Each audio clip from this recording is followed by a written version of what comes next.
Hello, guys, gals, and everything in between. It's not a fun video today, and I actually thought about not making it. But I'm gonna stay strong because I couldn't sleep last night because of the news. I couldn't sleep. And I don't normally have things affect me super personally in this regard. But I'm going to stay strong. One of the things I mentioned in a video years ago is that I wear the hockey jerseys because in a dark time in my life, they became kind of symbolism because the sport meant so much to me. So in a way, the logo of the team I love is my shield. So I'm going to stay tough and I'm going to do this video because I feel like I should. Charlie Kirk had his life stolen from him. He was at an event in Utah, as you all know, because everyone on the news and social media is sharing it. And it's a horrible tragedy. His wife, his children, forever have their lives ruined and changed. No one deserves political assassination. None. And it sets a dangerous precedent for the future. Because what does this mean? I guess a bit of background. Back in the day, I had a full circle moment. Because I was at an art school in Seattle. I don't live there anymore. But I was at an art school in Seattle. And all the teachers, it was such vitriol, such hatred towards Republicans or conservatives, people on the right. I've referenced this before. And everyone always said the same thing. On the right or center, just don't talk. Let the liberals basically do their thing. Just don't talk. Don't talk, because otherwise they will make your life hell.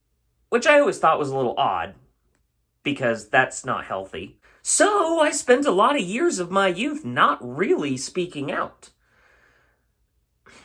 And then people like Charlie Kirk happened, like Steven Crowder, like Ben Shapiro.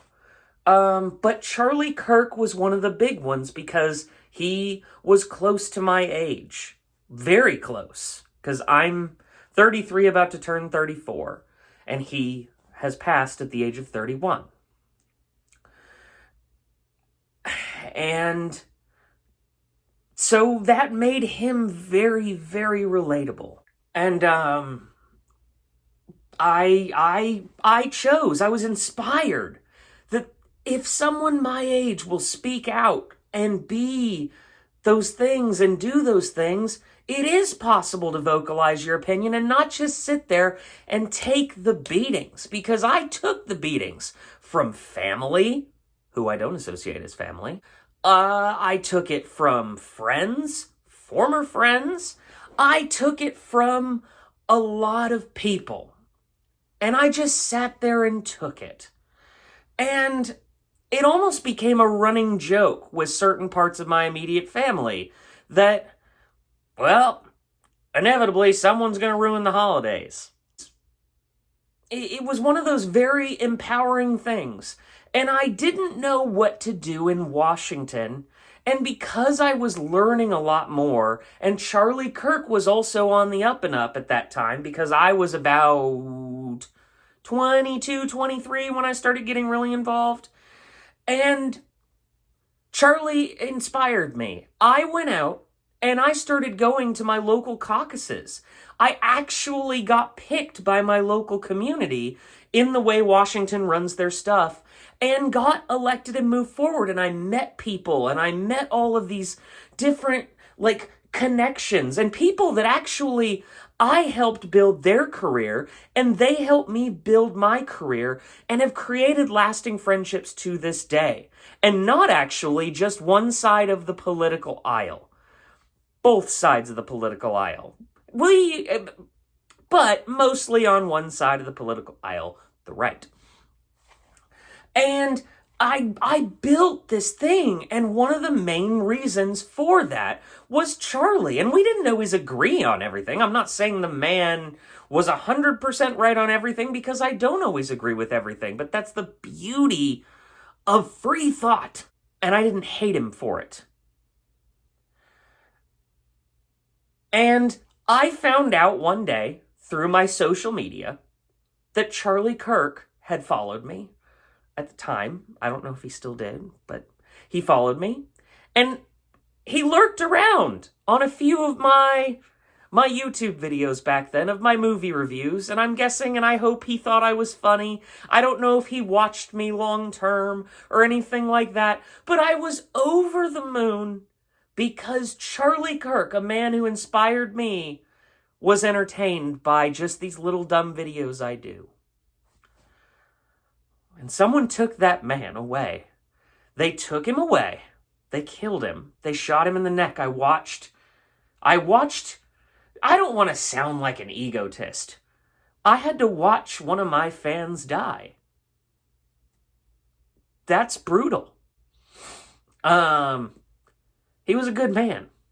He was a husband, a father, a genuinely good man. We didn't see eye to eye on 100% of issues. We actually saw eye to eye on a lot of issues, but there were some that we didn't.